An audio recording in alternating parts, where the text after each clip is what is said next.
Hello everyone, welcome to the Friday Night Live. I'm loving these earlier times. I should be in bed asleep by 9. Fantastic.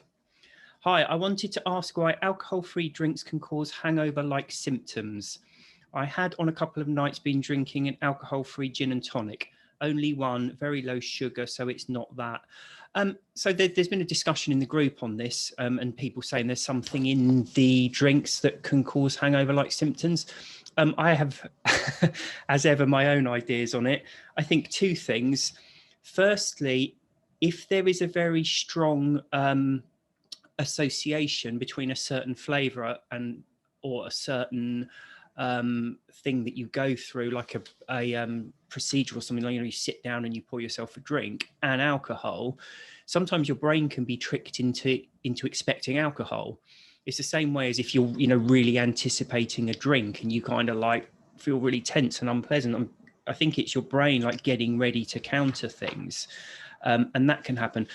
The other point, of course, is, and I've found this socializing, you kind of, and other people have said this, have gone out on social events, forget alcohol-free wines or beers, just anything, and they wake up next day, and one person described it as, I felt like really mildly hungover, nothing like I felt with a proper hangover, but that kind of very slight tiredness and anxious feeling that reminded her of being hungover. Now, my take on it is, so like, for example, speaking from my own experience, now I've stopped drinking, I tend to go to bed quite early and get up quite early, but it's always roughly the same time. So I've got into a very particular sleeping pattern between the time I go to bed and the time I wake up. When you then socialize, there's a few different things. Firstly, you stay up later. So you're kind of throwing out your natural sleeping pattern, the sleeping habit you've got into. And secondly, quite often, you are eating and drinking, even if it's soft drinks. So you're consuming food, you're taking in, I don't know, sugar and extra liquids and whatever it might be. And of course, I've mentioned before, but eating close to bedtime has a knock-on effect on how well you sleep, because your body puts a lot of energy, there's a lot of muscle movement in digestion. So if you eat a massive meal before you go to bed, it may make you feel very tired, but often your sleep isn't very good because all that movement, it creates heat and it just interrupts your normal sleeping pattern. So I think sometimes what can happen when you go out on social events, because you're up later, because you have all these different things that kind of interfere with your normal pattern, you can wake up feeling a bit out of sorts because you haven't slept properly. And maybe you've had a bit too much sugar in the drinks, and that's kind of, you've got a bit of a sugar come down or whatever. So it can actually make you feel, as I say, not hungover, but kind of almost like that unpleasant feeling you get when you're hungover, when you haven't slept properly. Someone's wanted to ask if hypnosis has success in combating cravings as an overall approach. I've not heard or read anything on this. I actually answered an identical question last week, so I won't go into too much detail on this. There's a lot of interesting chat around it in the post, so if you are interested, certainly go there and have a look at it. But hypnosis is very much about communication, and it requires a very close relationship between the hypnotizer and the hypnotizee, whatever you call them. And it's all about communicating information. It's not what you think it is from, Hollywood films or something, the Great Svengali or whatever it is. So it's not quite as simple as that. I mean, ultimately, if it was successful, then no one would ever crave alcohol because they would just go to hypnotherapists. I mean, Alan Carr went to a hypnotherapist and quit smoking, but he always says it was in spite of and not because of the fact he went to a hypnotherapist, which was quite interesting. Could you discuss the various stages of how our bodies adapt to alcohol-free from day one to first week, sleep, anxiety reduction, over the month, etc.? Yeah, absolutely. So, the mechanism we come back to virtually every week is that alcohol is a sedative. It's a depressant, a chemical depressant, so it decreases or reduces nerve activity. But the real problem comes in because your brain tries to work on a chemical balance. Your brain has its own array of chemicals, drugs, and hormones. We humans don't even have a complete list of all these chemical drugs or hormones, let alone do we fully understand how they all interplay with one another and complement one another. But what we do know is the brain tries to work by way of a delicate chemical balance. So when you take alcohol, which is a sedative, your brain takes steps to counter the sedating effects of the alcohol so that it can work even while under the sedating effects of the drug. So it does things like produce adrenaline and cortisol, which is a stress hormone. That's why your heart rate goes up when you start drinking. It's your body reacting to the sedating effects of the alcohol, which is all well and good. But the problem with when the alcohol wears off, you've left with that corresponding feeling of anxiety, which is why when people have a drink and it starts to wear off, it starts to feel quite unpleasant and you want another one to remove that feeling, which is why so many people have a problem with just having one or two. So many people have the mindset, well, if I'm going to drink, I'm going to drink. I either don't drink or I drink loads. And that's because of that mechanism. A lot of people not consciously aware of it, but it is there. Having one or two is less pleasant than having none, because it sets that chemical reaction in motion. So the question is, how long does it take to get back to normal? 3 to 5 days usually. And so it's not that long, but the problem is that chemical imbalance in our brains has a massive knock-on effect on lots of other things, one of which is sleep. I've spoken about this many times, but sleep isn't just about lying down and going unconscious for a few hours. You go through different sleep cycles. And one of the main differentiating factors between the sleep cycles is how deeply unconscious you are. So there's deep sleep where you're very deeply unconscious, but then there's REM sleep where your brain lights up almost as if you're fully awake. That's where you dream. Now, the problem is with alcohol, for the first part of the night, you're heavily sedated from the alcohol, so your brain can't get you into that REM sleep. And for the second, usually after about 5 hours, you wake up unable to sleep. That's why drinkers wake up in the middle of the night riddled with anxiety, with their heart going through the roof, heart rate going through the roof. It's that same mechanism. The alcohol's wearing off and all that increased stimulation is kicking in.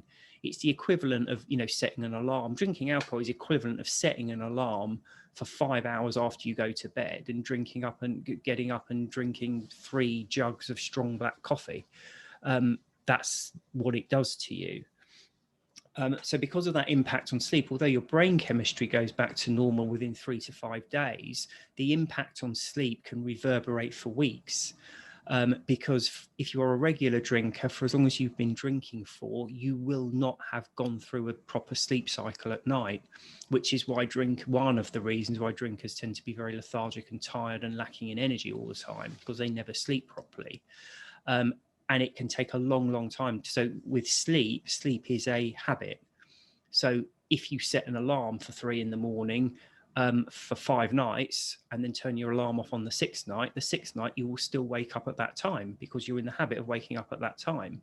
So when you've been a regular drinker for, weeks, months, years, or even decades, that constant waking up is what you are used to. So you need 3 to 5 days for your brain chemistry to get back to normal. But then you need a whole load more time on top of that to actually get back into a decent sleep cycle.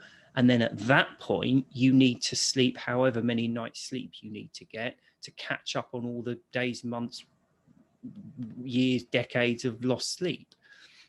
And that's what a lot of people find. When you stop drinking, you can expect the first 3 to 5 days or so to feel kind of like anxious. You might not be able to sleep properly. That's the stimulant side kicking in. And then when that levels out, you go almost the other way. You're just absolutely exhausted all the time and can't get enough sleep. And that's your body catching up. That can go on for a lot longer. The most I've known it go on for was about a month, 5 weeks on the absolute outside. So hopefully that answers that. That's pretty much what you do. You'll find the anxiety tails off back to normal levels, whatever that might be for you, in 3 to 5 days. But the tiredness can carry on for like a month, 5 weeks or so. There was a query about dopamine levels this week. Aside from the immediate benefits over the first stage of non-drinking, how long do you think it takes that kind of brain chemical activity to return to normal levels? I think you need a follow-up book, Further Alcohol Explained, which addresses post 6 to 18 months alcohol free. Okay, I'll put that on my to-do list. So I think I pretty much covered that off. A lot of people, and I was talking to Dave about this. I did a talk yesterday in his app. So he's got a new app, and we did a live into it yesterday. And we were talking about this. What you need to bear in mind is when you quit drinking, okay, within a short space of time, your brain chemistry gets back to normal. Within a medium to short space of time, you catch up on sleep, and pretty soon you feel good, much better than you ever did when you were drinking. Okay. But you're still living life, and life has ups and downs, and you have horrible, bad days. Everyone does. Okay, everyone has good days and bad days, and everyone has good days, bad days, and really abysmal days where you just can't bear to do anything because it all seems too much. And the problem is your brain physically you're back to normal from not drinking, but you have this go-to reaction that when the bad times hit, you reach for alcohol to try and take the edge off things. And that problem can go on for years or decades if you don't address it. So what you need to do is to have your new coping mechanisms in place, because you will need them, because better as life is when you're not drinking, as I say, it is still life, and life has its ups and downs. So you need to anticipate those really bad times, and know what you will do when they come. So everybody is different. Everyone has different things. I mean, I've said this millions of times, I like reading, I like exercising. That pretty much does it for me. And if it's really, really bad, I just take myself off to bed at the first opportunity and hope tomorrow will be better. But you do need to bear that in mind. And that's the period, that's 6 to 18 months. It's really about coping, learning to live with life without trying to take a shortcut every 5 minutes, like, oh, I don't feel bad, I'll take a drug to knock the edge off things. Mainly because it doesn't work. It has far more ill effects than benefits. You know, on a very simple chemical level, I've talked about how when you take a sedative like alcohol, it wears off, leaving a corresponding feeling of anxiety. So even on a very basic level, you're getting a few minutes respite, but then double the anxiety afterwards. But then if you look on the knock-on effect, that it also interferes with your sleep, so you don't wake up feeling as confident, as good as you would have done had you not drunk, and you can have actual hangovers and all the rest of it. You know, you're gaining a few points and losing hundreds, and that's really what that point is about. Yes, I need to hear a repeat about alcohol just being a poison and how it has very little to offer except for pain and suffering, and possibly some ideas on how to cope with reality without trying to numb it and do it all the time. I think a lot of us grew up never learning how to do this because we used alcohol instead. And I think that's absolutely right, and probably builds on what I've just said. Because alcohol is a sedative, it becomes our coping mechanism. You know, if you have a bad day, whatever it might be, you naturally reach for a drink. And part of quitting drinking is about having to adopt those new mechanisms because alcohol isn't there anymore. And it's not good enough to just naively think, well, I just won't drink, because you need to plan ahead. You need to plan ahead for the bad days, because it will come. I've got a comment here, just like Sharon. Oh, I shouldn't say names because it's going on to YouTube. I'd like you to write more books, please, William. Okay. Again, I'll put up on my to-do list.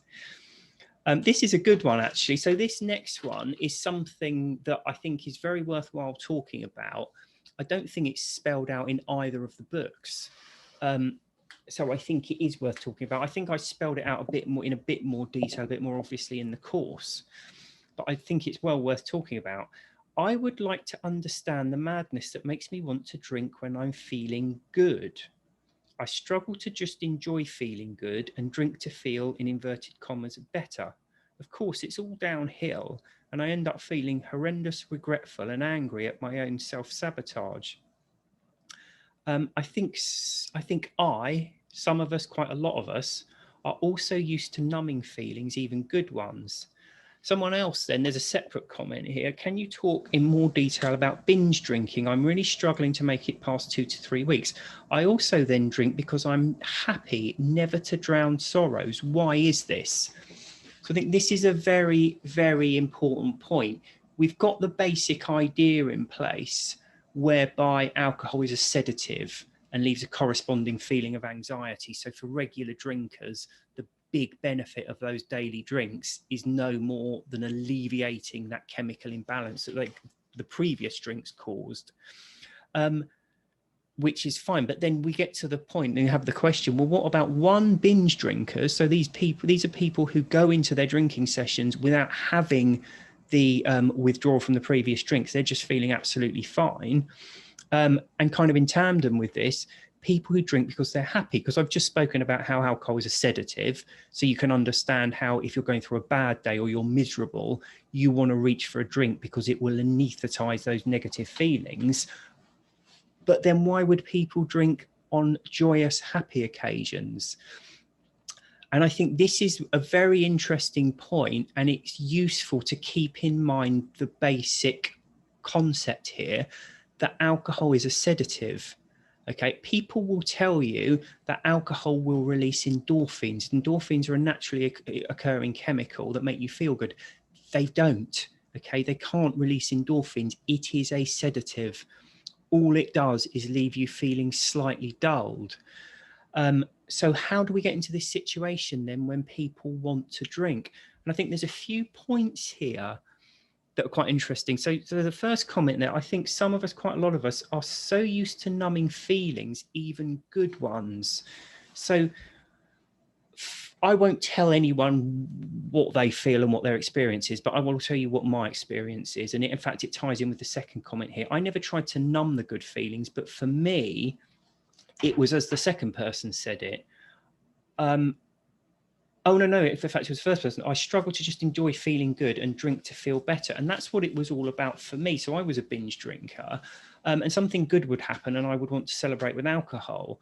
And it might be something really good and I would feel happy, but I still wanted to drink. It was like, for me, it felt like the cherry on the cake, the icing on the cake, that thing that topped it off, without which the entire celebration or good feeling, to be honest, felt a bit flat. Okay, so let's now move on from the chemical side of things, the physiological side of things, to the psychological side of things. And what I want to talk about now is cravings.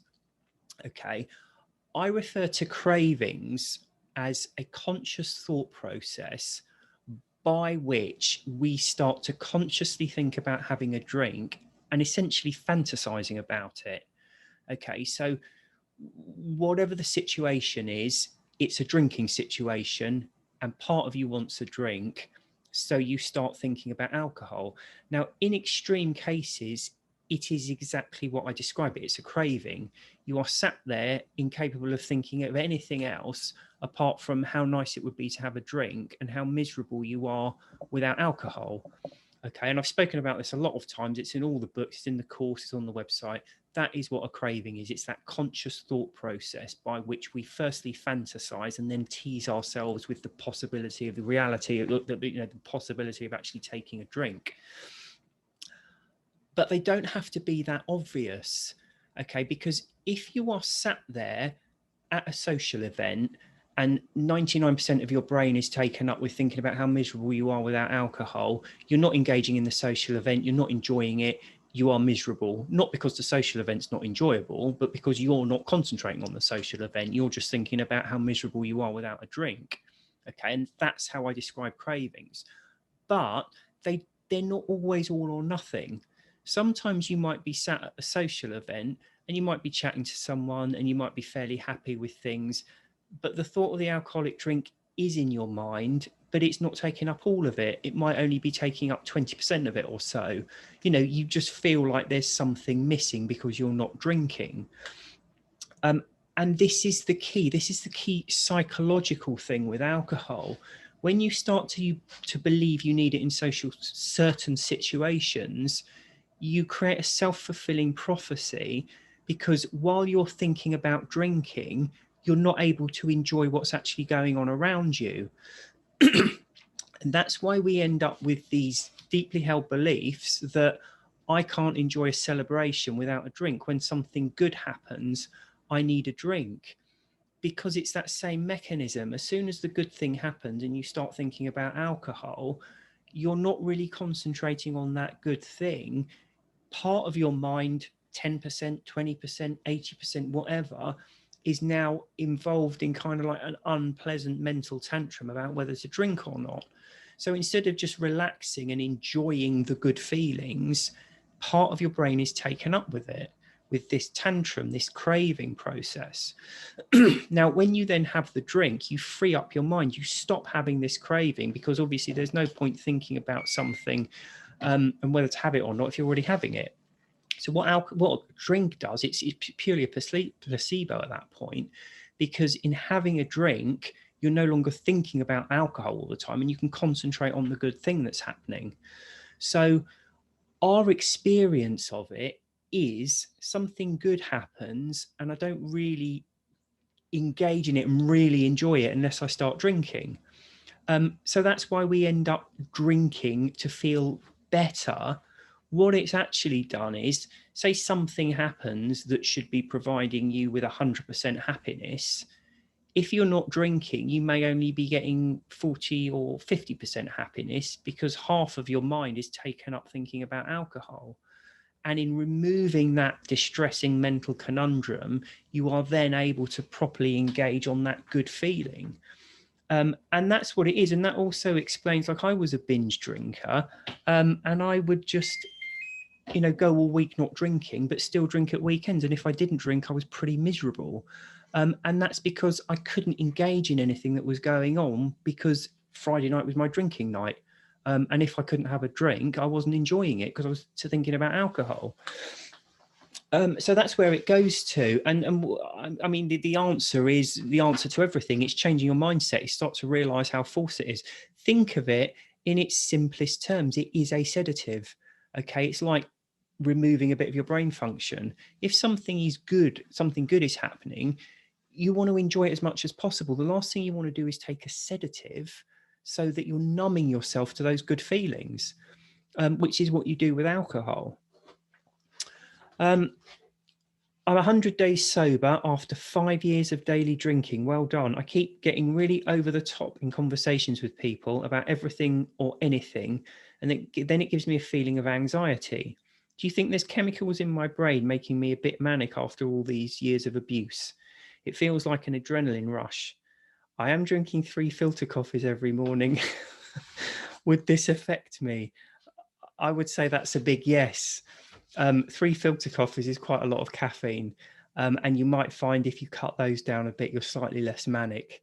As I say, 100 days sober is fantastic. So that's like over 3 months now. Your brain chemistry should be back to normal. Your sleep should be back to normal. Some people are more manic than others. Okay, we are all different. You might be a manic person, but I will guarantee you 3 filter coffees isn't going to make you less manic. It's going to make you a lot more manic. So yeah, I think you probably answered your own question there. Try and drink less coffee, or have tea instead of the caffeine in tea. I don't fully understand this myself, but it's slightly different. It doesn't give you that really manic feeling. It sort of picks you up a bit without making you feel really manic and then really exhausted afterwards. So try that, and I think you'll find things a lot better. As I say, I don't know you. You may be a manic person anyway. If you've stopped drinking for 100 days, it shouldn't be anything residual from the drinking. You just might be finding who you really are, and you might find you are quite a manic person. But as I say, you will certainly find yourself a lot less manic without 3 filter coffees inside you. Could you talk about alcohol and flying? I'm 26 days alcohol free, haven't flown in 5 or 6 years without being drunk, and need to tackle this as I'm flying 4 times next week. Right. This is a really interesting one, because I had a very deeply held belief that flying was horrible, because you're sat there cramped for 4, 6, 8 hours, whatever it is. And when you get off, you just feel horrible. You feel tired, out of sorts, just really unpleasant. So it was just not a nice situation. I have flown a couple of times business class, and even then it's just not a particularly pleasant experience. Okay, and that was my experience of flying. It's not nice. I'd have a few drinks to take the edge off it, and then I stopped drinking. And it's been a while since I've been on a plane, but I went on a plane. I must have had stopped for a few years, to be fair. And it was a revelation to me, because I found the seats weren't as uncomfortable as I thought they were. You haven't exactly got loads of space in economy, but it's actually perfectly fine for 3, 4, 5 hours. And then I'd get off feeling okay. What I realized was all that unpleasant tenseness, cramped and feeling uncomfortable, it was just the fact that I was drinking and the alcohol was wearing off, leaving me feeling really unpleasant. And for now, flying, I actually quite enjoy it. You just get to sit down. As I say, it's not the most comfortable seat in the world, but just sit down for a few hours and read a book or whatever it is. And for me, I find myself getting off a plane actually feeling quite energetic and refreshed, which I never had before, but I just never tallied it up with the alcohol, because obviously flight attendants do not want drunk people on their flights, so they never give you enough alcohol. It just doesn't happen.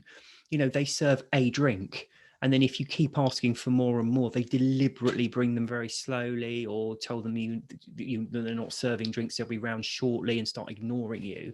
You never have enough alcohol because they don't like people being drunk. So if you're drinking on a flight, you're immediately going to have that tense, unpleasant, out of sorts, uncomfortable feeling for virtually the whole time. Whereas when you're not drinking, you feel so much better. And as I say, even to the extent of getting off an aeroplane feeling like quite refreshed. I'm halfway through book 2 and a third of the way through the online course. It all makes logical and rational sense, but it feels like my brain has this instantaneous automatic subconscious program that kicks in the moment I even consider socializing and evening dates with my fairly new significant other.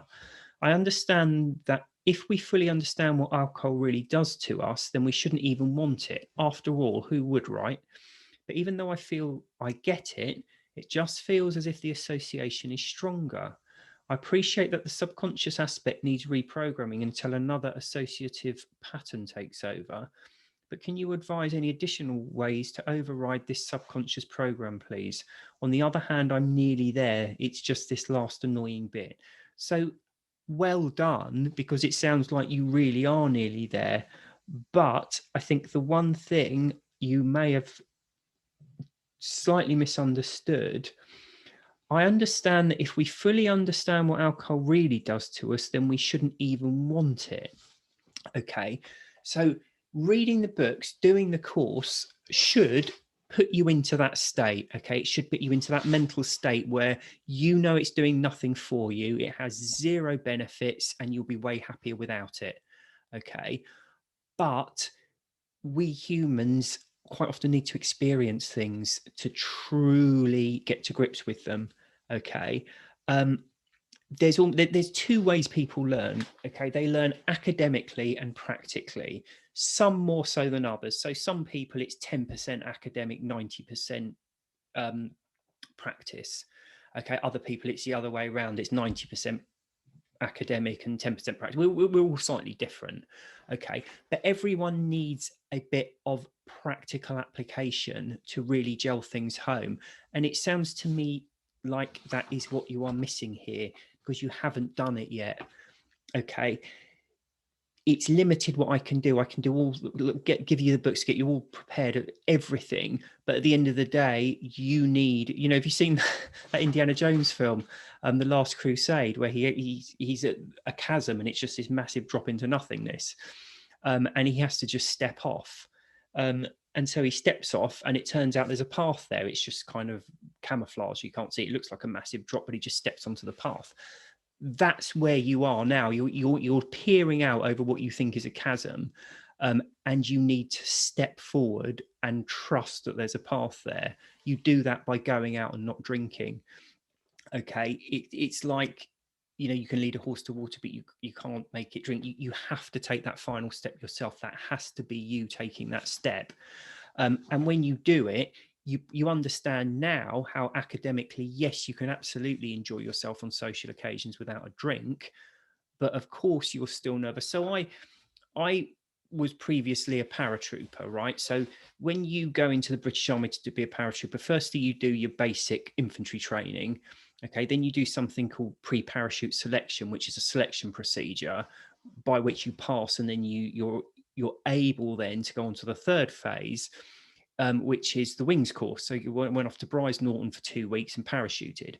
And one of the first things they do, they sit you down in a classroom and they show you a parachute and they start pulling it to pieces, and they show you how it works. So we clip this onto the airplane, you jump out and it pulls this, it breaks this cord, it does this, and they talk you through everything and explain all the fail-safe mechanisms, how safe it is, all the rest of it.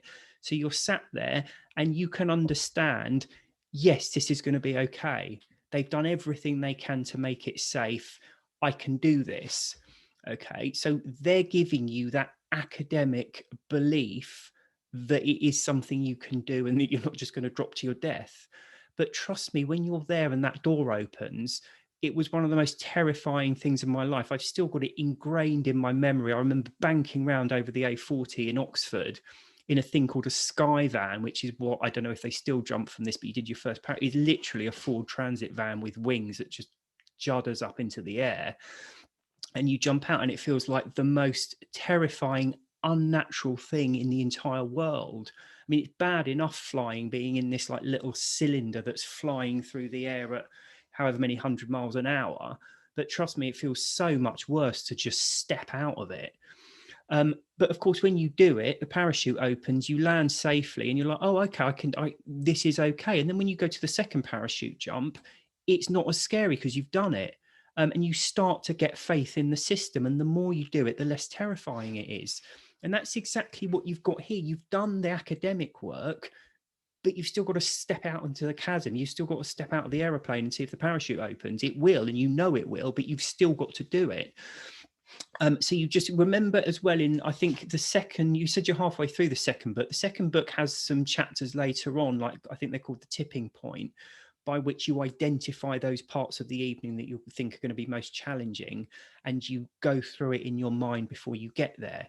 Because social events aren't universally difficult. Often the worst bit is turning up and ordering that first drink, and then when you settle into the occasion, it starts to feel a bit better. But just know you sound like you've done everything correct. And as I say, all you need to do now is to step out of the airplane or step out onto the chasm, whatever you believe it is, knowing that the parachute, the path, whatever it is there. And it's never as bad as you think, because, when you've drunk for years and only ever socialized with alcohol, it's really weird doing it without. But actually, in many ways, it's an anticlimax, because you go out, you order a drink, you start chatting to a soft drink, obviously, you start chatting to someone, you relax into it, and suddenly it's like, what's the big deal? I'm still me chatting to someone. It's all as it was before, only I haven't got a poison in my glass that's going to make me act like an idiot and or ruin my night's sleep. I can do this, and that's it. So you've done really well. You just need to take that final step, and just trust the system, because it will work. You will go out, you will find it odd, but you will be so pleased with yourself by the end of it, because one, you will have done it, and two, you'll have proved to yourself that actually you did enjoy it without alcohol. It's different, but still enjoyable.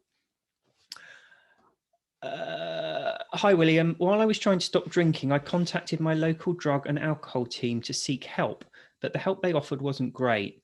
I think they thought I wasn't drinking enough for them to see it as too much of a problem, even though it was still over the limit. They advised me to cut down and to drink something with a lower alcohol content. And admittedly, it was during the height of lockdown, so it was probably difficult with staff, etc. I then stumbled upon your book, and it was a revelation to me, and have managed to stop drinking alcohol completely because of it. That's fantastic. Well done. My question is, would it be cheeky of me to send them your book or workbook and suggest they use it to educate others who are trying to give up alcohol? As after the advice they gave me, I think they could do with it. I'm not sure how they would take it from someone like myself who isn't qualified, though. I've been spreading the word on how good your book is, as it's not expensive for anyone really, but I'm sure it would reach more people if local councils in the country used it. It may not help everyone, but I believe it helps most people. Thank you so much for all you do. Well, thank you for your kind words. And the answer is do it. Because something happened to me. I was contacted by someone who was drinking very, very heavily, and went to, I think, Camden alcohol unit or something. And he was seeing someone there regularly, and then he read Alcohol Explained and quit. And then the next appointment, he walked in and he'd done 5-6 days or whatever without alcohol. And they were like, oh my God, how did you do it? And he gave them Alcohol Explained, gave me the lady's number who was his counsellor. I reached out to her. I've since then sent copies of the book to them. I've done a couple of talks for them. So absolutely do that. And they will listen to you because you're someone that reached out for help, and you found it somewhere. And mostly these people just want to help people. So by all means, I think that's a great idea. And also tell them if they want, they can contact me direct. My contact details are on the website, and I'm more than happy to send a few copies of the book to them, to see if it will help people. Because as I say, these things, then if it does help people, it leads on to other stuff. You know, I can do talks for them, all sorts, which I really enjoy doing.